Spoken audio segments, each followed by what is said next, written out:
नमस्कार दोस्तों, बहुत से बच्चे और पेरेंट्स बार बार सवाल पूछ रहे हैं आखिर ये कॉमन काउंसलिंग है क्या। बार बार यही सवाल पूछा जा रहा है, उनके मन में एक भय बैठ गया है कॉमन काउंसलिंग को लेकर। तो उसी के लिए मैं आप सभी के लिए एक वीडियो बना के लाया हूं जिसमें मैं आपको डिटेल में बताने वाला हूं आखिर ये कॉमन काउंसलिंग है क्या। तो थोड़े दिनों पहले जो एनएमसी है उसने एक ड्राफ्ट तैयार किया था कॉमन काउंसलिंग को लेकर। उसका मैंने वीडियो 1.5 से 2 महीने पहले डाल रखा है कि एनएमसी एक कॉमन काउंसलिंग बिल लेकर आने वाली है, और वो केवल उस टाइम पर एक ड्राफ्ट था। अब वो ड्राफ्ट एक गैजेट बन चुका है। गैजेट का मतलब जब ड्राफ्ट को लागू कर देते हैं तो वो एक गैजेट बन जाता है, हिंदी में बोले तो राजपत्र बन जाता है कि ये नियम अब से लागू होने वाला है। अब सभी बच्चों के मन में, पेरेंट्स के मन में सबसे बड़ा जो सवाल आ रहा है, क्या इस बार से ही कॉमन काउंसलिंग बिल लागू होगा कि नहीं होगा।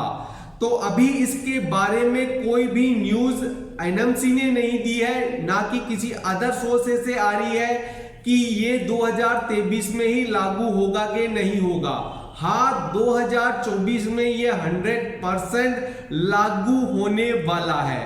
तो 2023 के लिए लागू होगा कि नहीं होगा, इसकी संभावनाएं अभी 50-50% है। मतलब 50% हमें लग रहा है ये लागू हो सकता है इस साल से, और 50% संभावना है ये इस बार से लागू होगा नहीं। लेकिन 2024 में ये लागू हो जाएगा, ये पूरी संभावनाएं हमें नजर आ रही है। तो अभी हम बात करते हैं आखिर ये कॉमन काउंसलिंग बिल क्या है।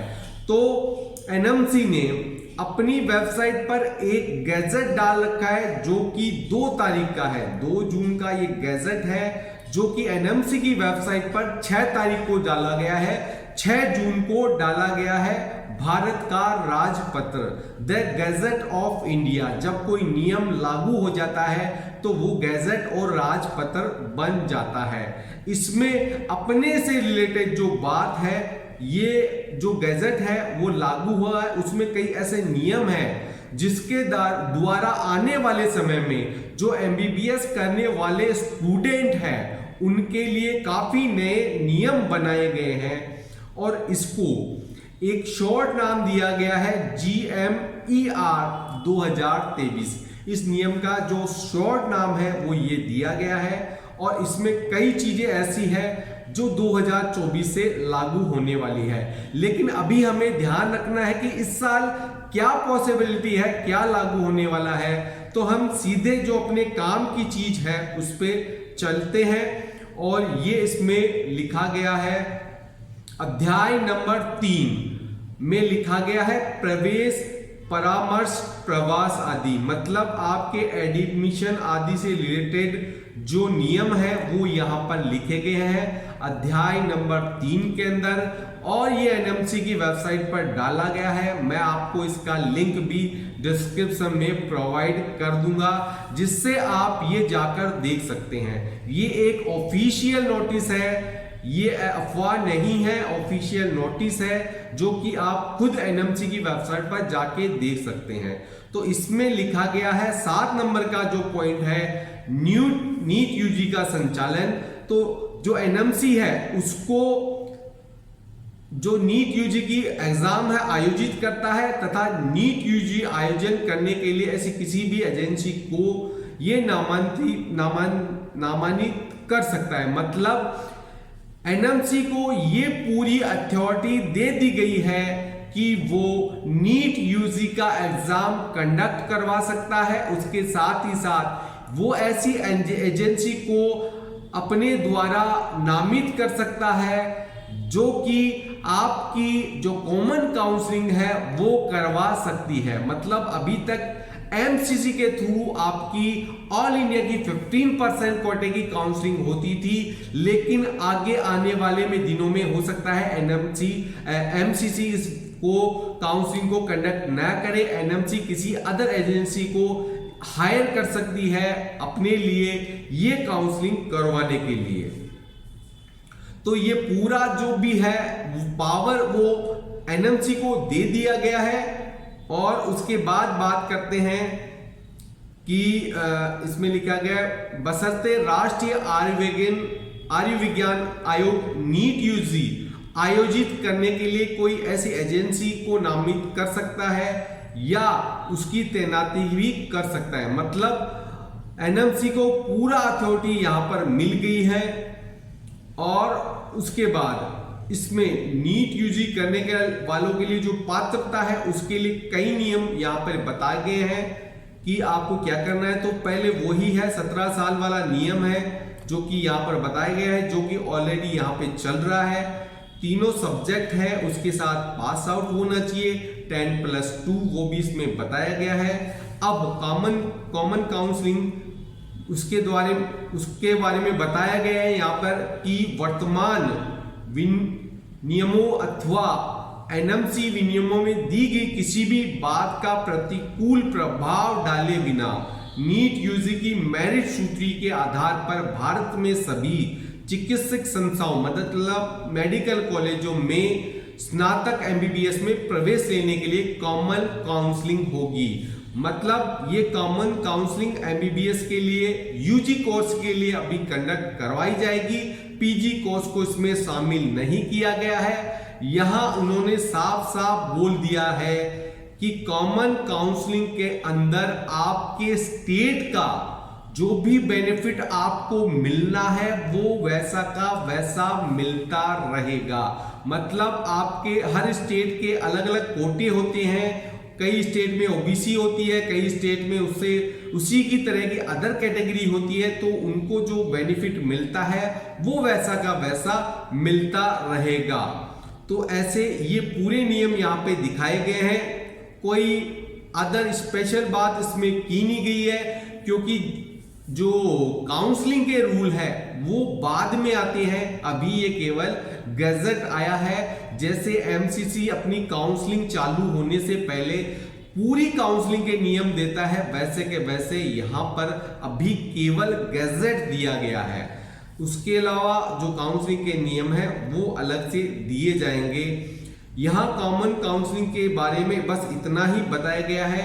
अब आप लोगों के मन में बहुत सारे सवाल हैं, उनके मैं जवाब दे देता हूं कि कॉमन काउंसलिंग का आप पर क्या प्रभाव पड़ने वाला है, क्या बेनिफिट आपको रह सकते हैं। तो बेनिफिट की अगर अपन बात करें तो इसके काफी बेनिफिट है। उससे पहले मैं बता दूं आपको, अगर आप नीट यूजी की काउंसलिंग करवाना चाहते हैं तो आप हमसे संपर्क कर सकते हैं। अभी हमने काउंसलिंग की जो फीस है उस पर 50% का ऑफ दे रखा है। जो 10,000 की काउंसलिंग है वो अभी केवल 5,000 रुपए में करवाई जा रही है। और काउंसलिंग की हमारी बहुत सारी विशेषताएं हैं। उसमें जो सबसे मेन पॉइंट है कि हम रियल काउंसलिंग जैसे काउंसलिंग करवाते हैं, जैसे कि कॉलेज फीलिंग से लेकर लास्ट तक जब ज्वाइन करते हैं वहां तक की पूरी प्रक्रिया में हम आपकी पूरी मदद करते हैं। यहां तक कि कॉलेज चॉइस भी हम आपकी करते हैं। अगर आप नहीं करना चाहते हैं तो हम आपकी कॉलेज चॉइस फीलिंग सब पूरी प्रोसेस हमारे द्वारा की जाती है। लास्ट राउंड से लेकर ज्वाइनिंग तक की पूरी मदद हम करते हैं ऑल इंडिया स्टेट। अब कॉमन काउंसलिंग से होने वाले बेनिफिट के बारे में बात कर लेते हैं, क्योंकि कॉमन काउंसलिंग होने से आप सभी को बहुत सारे बेनिफिट होंगे। सबसे पहला जो बेनिफिट होगा वो होगा only 1 registration for common counselling.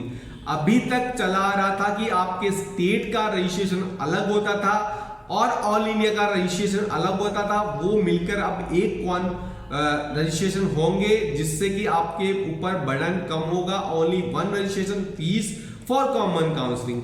आपको स्टेट और ऑल इंडिया के अलग अलग रजिस्ट्रेशन की फीस नहीं देनी पड़ेगी, केवल एक फीस देनी पड़ेगी।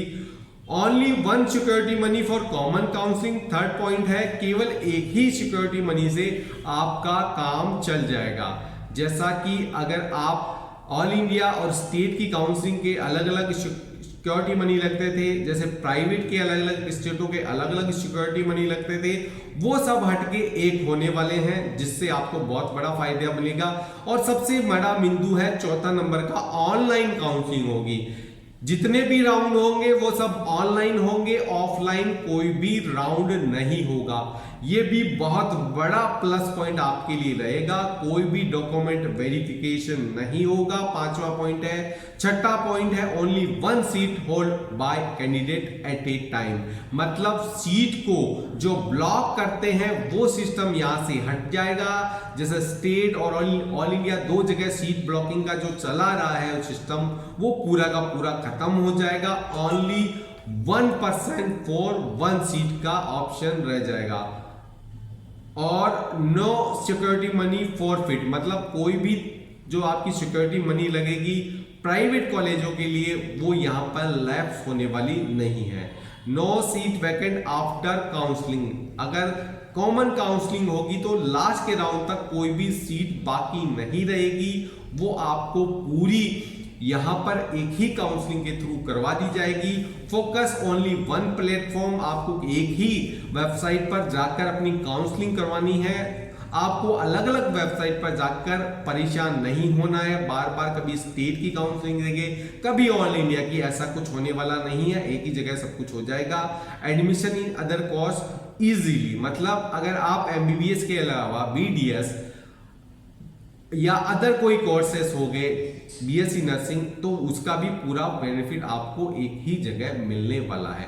अब बात करते हैं एक और चीज की जो कि मेरे से अभी छूट गई थी, वो है जो बच्चों के मन में आ रहा है, क्या केवल एक ही राउंड होगा कि नहीं होगा। इसके बारे में भी इसमें पूरा बताया गया है कि राउंड कितने होंगे। तो कॉमन काउंसलिंग के बारे में यहां पूरे अच्छे से बताया गया है कि जो कॉमन काउंसलिंग होगी उसमें एक राउंड के अलावा अदर राउंड भी पॉसिबल है। यहां हम अध्याय 3 पर चलते हैं, उसमें पूरा यहां पर बताया गया है कि राउंड कितने होंगे। तो यहां पर पूरा जो 13 नंबर का पॉइंट है उसमें बता रखा है, कॉमन काउंसलिंग आवश्यकता अनुसार अनेक दौर में हो सकता है। मतलब जैसे अखबार वाले आपको बता रहे हैं कि केवल एक ही राउंड में होगा, ऐसा कुछ होने वाला नहीं है। कॉमन काउंसलिंग के लिए अनेक दौर हो सकते हैं। अब जैसे पहले 4-5 राउंड होते हैं, हो सकता है उनको करके वो 3 राउंड तक पॉसिबल कर सकते हैं। इससे कम राउंड में कॉमन काउंसलिंग भी पॉसिबल होना नामुमकिन सा हमें लग रहा है। और कॉमन काउंसलिंग अलग अलग राउंड में होगा, आप ये ध्यान में रखिए। जैसा कि कई बार पिछले कई दिनों से चला आ रहा है कि केवल एक ही राउंड होगा, एक ही राउंड के द्वारा आपको कॉलेज दे दी जाएगी, ऐसा कुछ होने वाला नहीं है। आपके अलग अलग 2 से 3 राउंड तक कम से कम होने वाले हैं। जैसे फर्स्ट, सेकंड और मॉप अप राउंड तो कम से कम होंगे ही होंगे। और अगर कॉमन काउंसलिंग हुई तो हम जो काउंसलर है उसकी भूमिका काफी अहम हो जाती है, क्योंकि नई काउंसलिंग की जो रणनीति है वो आम आदमी से हो पाना शायद पॉसिबल ना हो। कुछ सालों के बाद सभी के द्वारा कर सकते हैं, लेकिन अभी हमारी ये भूमिका बहुत महत्वपूर्ण हो जाती है। तो अगर आप काउंसलिंग करवाना चाहते हैं तो काउंसलिंग के लिए आप हमसे संपर्क कर सकते हैं और हम आपकी काउंसलिंग अच्छे से कंडक्ट कराते हैं और आपकी मनचाही कॉलेज आपको दिलवाने में पूरी मदद करते हैं। होप मैंने आपके सभी डाउट अच्छे से क्लियर कर दिए हैं। अगर आपके मन में और भी कोई डाउट है तो आप हमसे कमेंट के द्वारा वो पूछ सकते हैं। और अगर आपको वीडियो अच्छा लगता है तो वीडियो को लाइक जरूर करिएगा, क्योंकि आपकी एक लाइक हमें और भी अच्छे अच्छे वीडियो बनाने के मोटिवेट करता है। चैनल पर नए हैं तो चैनल को सब्सक्राइब जरूर करिएगा। धन्यवाद।